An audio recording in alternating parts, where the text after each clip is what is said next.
Сәлеметсіз, Кәрім Жаңгер мырза, мен Хабар телеарнасының журналисті боламын. Мен сіз мемлекеттік қызметкер болғандықтан мен сізге бірнеше сұрақтарым бар еді, сізге қойып жіберсем қалай қарайсыз?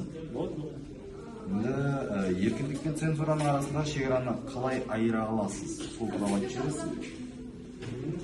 Былай айтқанда еркіндік пен цензура дегеніміз ол қоғамның былайша айтқанда қауіпсіздігі және тұрақтылығын сақтау үшін қажет құралдардың бірі болып саналады. Барлық ақпарат ашық бола бермейді, және де себебі кей кезде ол елдің былайша айтқанда тұтастығын қауіп төндіруі мүмкін.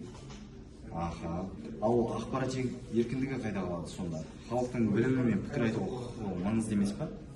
Әрине, еркіндік те өте маңызды болып саналады, бірақ ол жауапкершілікпен былайша айтқанда бірге жүру керек, және де еркіндік шектен шықса, ол қоғамда былайша айтқанда дүрбелең туындап ықтимал болады.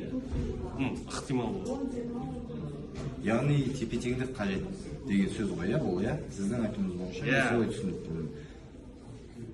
Дәл солай, еркіндік пен қауіпсіздіктің арасындағы үйлесімділікті былайша айтқанда орнату, ол біздің басты міндеттеріміздің бірі.